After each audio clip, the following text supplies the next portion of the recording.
What's up, y'all? Today I'm going to talk to you guys about spirituality. Um, it's going to be kind of like a part two or a part series about the demons and entities video that I made, where I went into a little bit about my experience, my story. As far as all this goes, you can take it or leave it. I'm just explaining to you what I've experienced. You do with it what you want.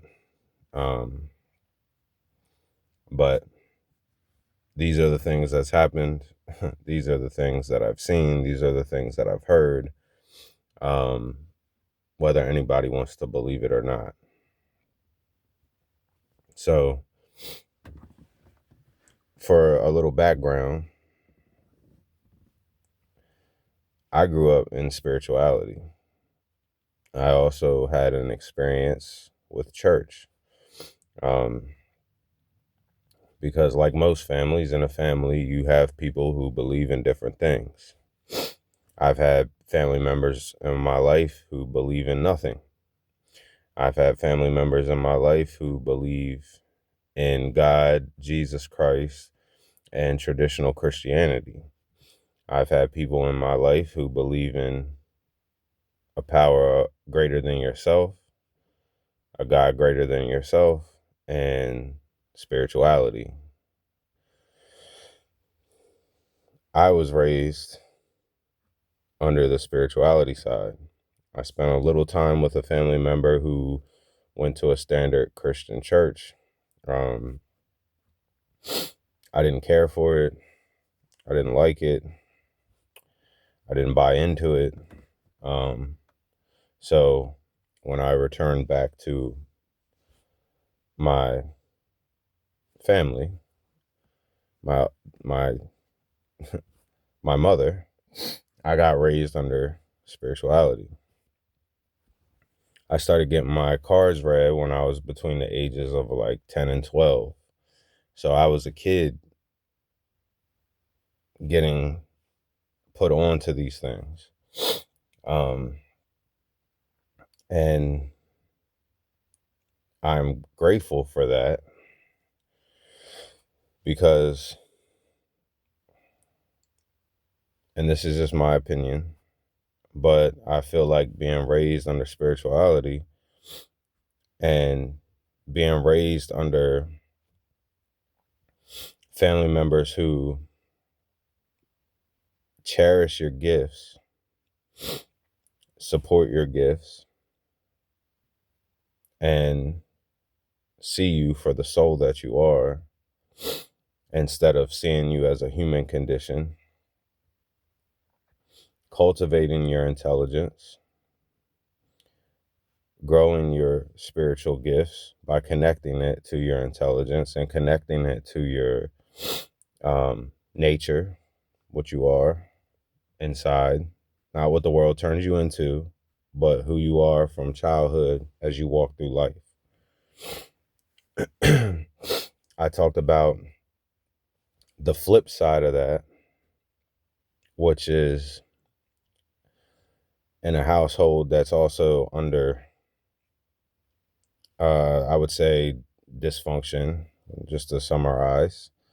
Um, and growing up in a generation, and more particularly a family structure that lacked supervision or lacked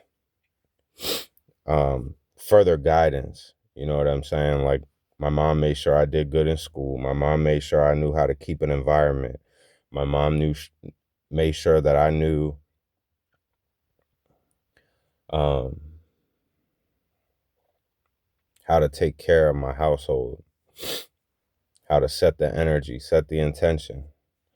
But through her struggles and her demons and her shame and her trauma and all the stuff she went through, right and wrong was negotiable. Right and wrong was approached differently. And as a child growing up, when you watch that, it impacts how you see things. Now, half of that I'm beneficial half of that I'm appreciative because it's what allows me to see through our government. It's what allows me to resist authority. It's what allows me to be the rebel spirit that I am. Um, and I'm going to keep that until the day I die. So that's not something that I ever want to part with. I've been ahead of the landscape for a very long time. And anybody that's attached to me knows this is facts. And a lot of it is documented because of the cell phones and the era I grew up in. So I'm appreciative of that also. I talked a little bit about in my videos before, um, about the 6-7 thing.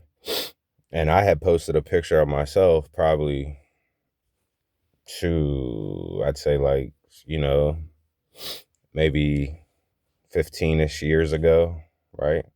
And in the picture above it, I said everything is all 6s and 7s, right? But then you flash forward and you see the trend, and 90% of the people, probably more than that, probably 99% of the people are walking around with it as a meaningless brain rot trend, and it's not. And it worries me that our memory and our recall is so poor. And it worries me that people are being raised up as Christians and they aren't being taught about the dark side. They aren't being taught about any of this shit. So they come up and they just spew nonsense. And there's no spiritual consequence in our world because we go around dancing in the middle of it being real and being fantasy, right? And that's shocking to me because we claim to be a Christian nation. If you look at the stats, I think it's something like 80% of people believe in a God. 80% of people believe in this type of stuff. 60 some percent of people believe in reincarnation. 70 to 80% of people believe in ghosts and spirits, right? But then when it comes time for the rubber to meet the road, we jump back to the middle, and I'm not really sure about that. That's why everything is a belief and not a knowing. Most of the people walk around just believing shit. They don't actually have the conviction to know, right? So again, it's like a take it or leave it thing. It's all real. I'm here to tell you it's all real. I've been going through this my whole life. This spiritual warfare, this spiritual conflict, this fight between dark and light, not just with the outside world, but the world that lives inside of me. And I want to educate people and explain it to them. Right along with it comes the telepathy, the clairvoyance, the telekinesis, because I wasn't raised to be taught that that was blasphemy or satanic. I was raised under the description of being gifted. Then in school, I was part of gifted programs, honor societies, award winning, like all the things, right? So it wasn't just spiritual gifts, it was worldly gifts, but they come from that spiritual gift and realizing it and accepting it and embodying it and not telling yourself it's fake, it's fake, it's fake, it's fantasy, or getting scared and going in the corner and clutching your Bible and saying everything that is mystical or everything that lacks proving explanation, uh, um, a secular acceptance. You know what I'm saying? So I don't run from these things, and I'm not afraid of these things. A lot of people, like, you know what I'm saying? Like, you should be, but you only need to have fear if you're not armored up, if you're not putting on your armor, right? And that's where I made my mistakes. And it wasn't because I didn't understand the depth But again, when that guidance and that teaching slips and you're left on your own as a child, you're always going to be kind of chasing or behind what you're chasing while something else is chasing you, and you're not going to realize it until you're always going to be late understanding the significance of what you're doing, what you're a part of, and how serious this stuff is. I talked about in the last video in relationship to this topic, I talked about a lot of my experiences with ghosts and spirits from childhood. And I talked a lot about the music industry. I talked a little bit about channeling. But in this video, I'm going to tell you that you need to be in control of what you see and hear. Because when you step into the spirit world, you're feeding something, right? You got to make sure what you're feeding is to the good and not to the bad. And it's scary for me because I'm somebody who's knowing, I'm somebody who's ahead. Because you see, now it's like a trend. You feel me? Now it's like a trend. Being spiritual has become a trend and a marketing tool. Being a reader has become a trend or a marketing tool. And I'm not saying that's everybody, but I'm just saying that my point about this is, in the past when I was growing up, it got called corny and made fun of, and nobody was listening to that shit. Nobody was worried. You know what I'm saying? Nobody.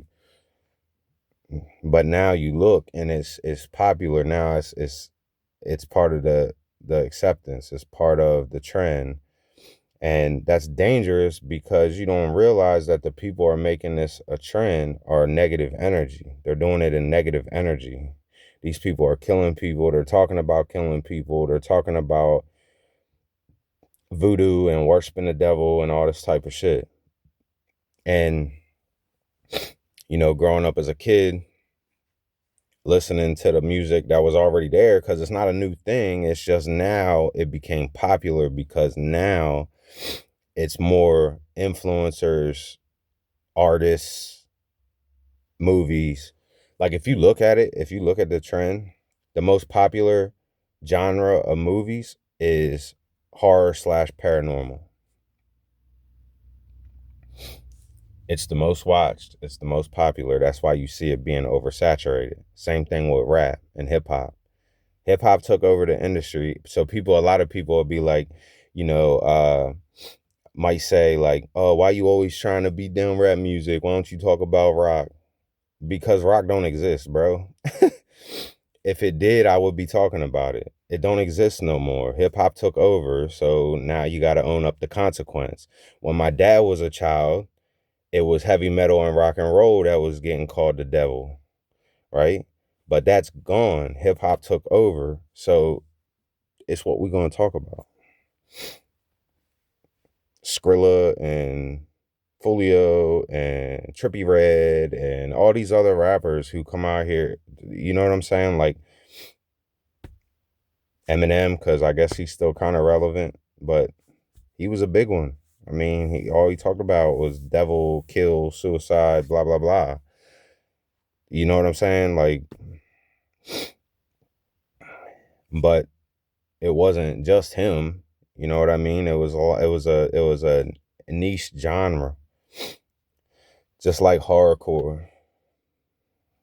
But horrorcore wasn't necessarily demonic. It turned into demon rap. That's pretty much just what it turned into.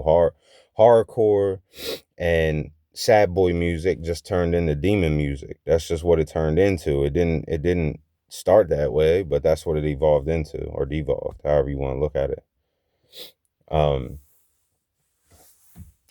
So you got to be real careful about what you're putting in, what you're putting out, if you're gonna get into a spiritual journey. Also,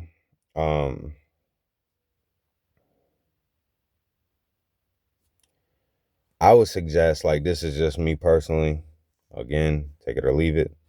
I would suggest, if you're somebody who's going through a spiritual tug of war with yourself, right? Like, I know, for example, there's a lot of people who go to a fucking church on Sunday and then they go see a reader on Thursday, and then you go in their house, they got a holy Bible here, but then they have incense, crystals, blah, blah, blah, blah, blah, right?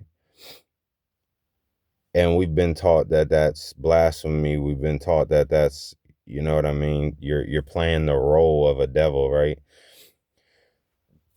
Because the devil, if you're not hip or you're not protected, the demons that come to you will mimic and portray the light, right?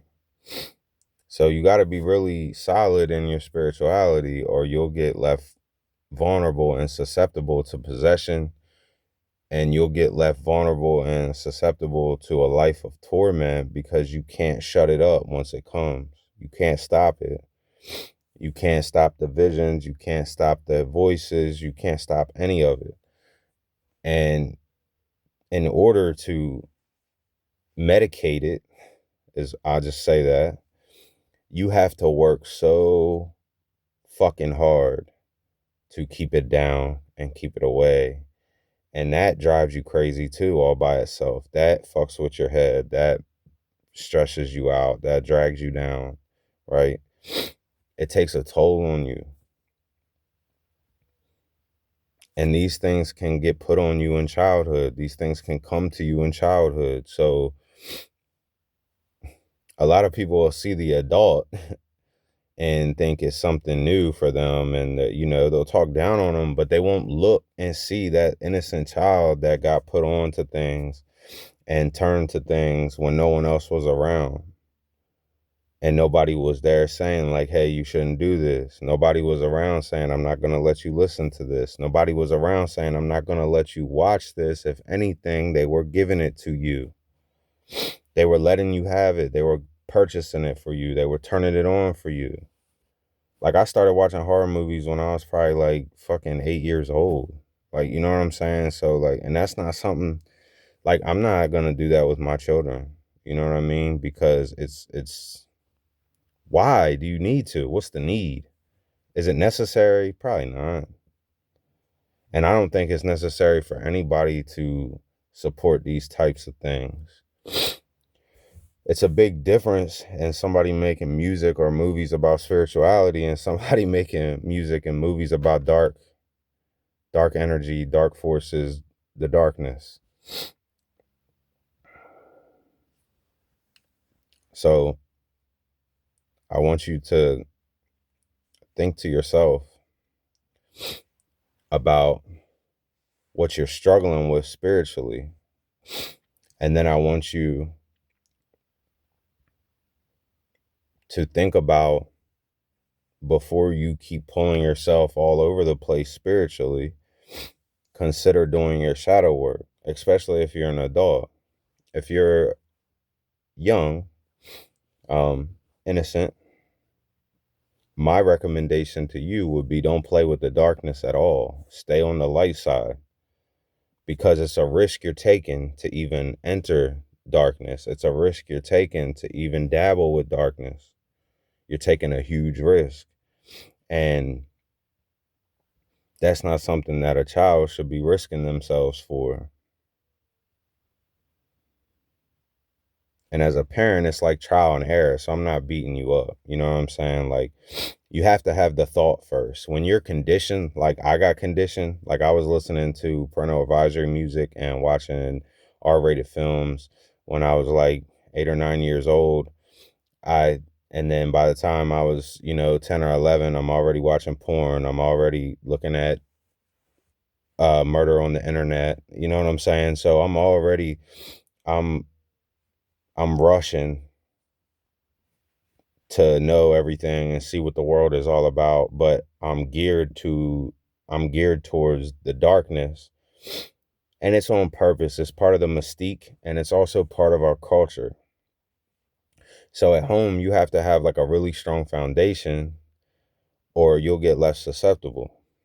This is the one, like, and I know like people, I spend a lot of time like bashing um a lot of Christianity and stuff, but I actually admire a lot of the core principles, like how they don't let their kids do that stuff and they don't let them cut their hair. Like they embrace their naturalness. They embrace their good in them. And they know as a parent that if I don't let you have it, you won't become it, you won't embody it.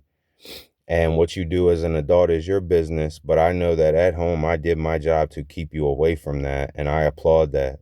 I'm never going to say that I don't. And you'll find that in a lot of Christian homes. Now, I've seen a lot of them kids turn bad or whatever. That's par for the course. Just like that parent who's teaching that went through stuff in their teens and 20s and stuff. You know what I mean? So it doesn't say that you failed as a parent because your child goes out and explores the world, falls on their face, embodies some darkness, and has to come back to you later. It's returning to the Father. It's biblical. It's spiritual. So I'm not really, when it comes to spirituality, I'm not bashing nobody because this isn't a place. Spirituality is not a place where you bash people. It's a place where you help people, you guide people, you save people, and that's all I'm trying to do is warn people because of my experiences, and I don't want to see nobody else go through it. I would have much rather hoped that I would have stayed on the light side, right? That I didn't get exposed to all that shit at a young age. Same thing with drugs and alcohol. I got that shit put on me as a child still. You know what I mean? And it wasn't just these things that I'm talking about. It wasn't just that I was going out and being sneaky and finding it. These were things that were being given to me, that was being allowed. And that fucks up how you think and how you see things. That's where a lot of, like when I talk about being desensitized, that's where a lot of my being desensitized comes from. You know what I mean? Because it's like I don't really have it's like I lack the gauge. But then I go back to my purest self as a child, and I know that I was a good child, had a good heart, did well, follow rules. And that's part of what they talk about, healing your inner child, because you're trying to get back to that child. That's the child you're trying to get back to. But you got to heal that broken child before you can get back to that child, right? So that's the way I see it. And that's what I'm urging people to do if they're confused spiritually. You know, if you're jumping back and forth between Christianity and spirituality, if you're going to see, you know, future tellers and card readers, and then you're going to churches, and then you know what I mean? You're being all over the place. And I'm not saying you can't do that. I know a lot of people that are going through that are confused. They're searching for something, and most of all, they're searching for themselves. But they're ignoring that part I just said about that inner child because they don't want to deal with it. Because they know once they get past that, they'll have to start dealing with all the shit they've done as an adult, and they're not ready to face that part. They can put down their parents for their flaws and their mistakes and their failures, but they know that if they stay there and finish that shit, they're going to get to themselves again, and they don't want to do that. They're afraid of the mirror. A lot of people, you know, I've been told a lot of my life that I lack a filter.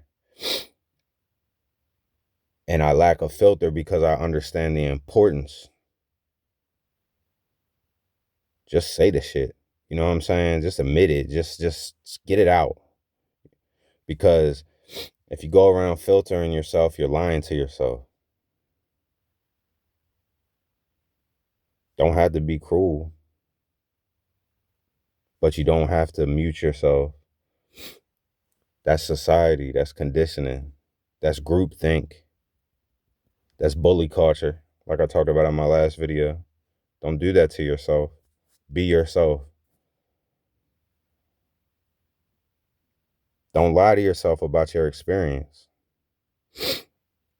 And that's a lot of stuff that goes on in dysfunctional households. They lie to you about what you're experiencing. You feel what I'm saying? So then as an adult, you can't handle nothing, you can't face nothing because you're being lied to. While my mother made a lot of mistakes and she fought a lot of battles, she didn't filter me. And she didn't filter her past either, as far as what she went through. She wasn't afraid to say it. And I understand as a mother, she had a hard time mending the wounds that she created in me. And I knew what it was. I knew it was because you love me so much and it just shatters you to have to even say these things. I understand. I already know. You don't have to tell me. But when it comes to yourself, you have to tell yourself the truth. You can't be fucking manipulating shit you do and say and try to make it out to be something it's not. The truth is a lot easier. Sometimes the thing you think is so scary is only scary because you're spending too much time manipulating it than just being real about what it was. And sometimes the scary thing that you think is scary that you gotta say, or you gotta admit, or you gotta get off your chest, or you gotta free your soul from, isn't as big and bad and scary as everybody makes it out to be, because you are not all alone. You are not, we're special, but we're not. Like, everybody's having the same type of experience for the most part. There's little nuances and little differences that make a big difference. But for the most part, if we stopped lying and we started being honest and being real for real, we'd all realize that, oh, what's all the freaking out about? If we would all just be honest and drop the masks and talk to each other honestly, get our stuff off our chest, do our shadow work, return to our spiritual side, return to the light side, realize that society is throwing a lot of daggers our way that we have to dodge and stay away from. Just because they tell us it's okay don't mean it's okay. Just like our dysfunctional parents. Just because they condone something or allow something or do something doesn't make it okay. So when you become an adult, you got to decipher these things for yourself now. And to be quite honest, that's what the biggest spiritual journey you could ever take. Like Bill Donahue said, forget all that shit you got taught, because half of it fucked you up. Forget all that shit that you got raised under, because half of it fucked you up.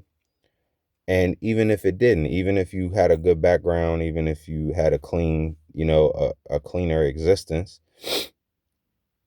there's something to be said about self-discovery without attachments, labels, conditioning.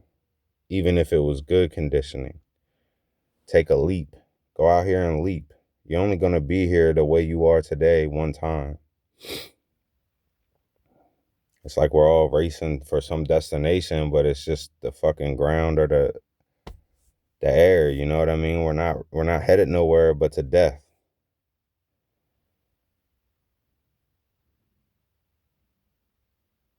And to me, that means I want to live a real existence. I don't want to live a plastic, fake, pleasing everybody existence. None of those people are going to die with me. None of those people are going to go where I'm going to go after this with me.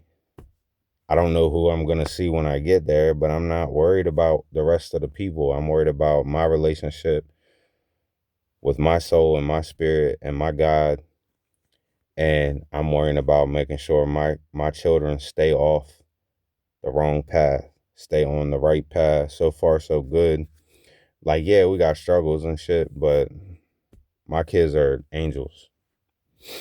And I'm not bragging, because God, you can't even, we live in a society, man, where you can't even praise your kids anymore without people acting like assholes about it.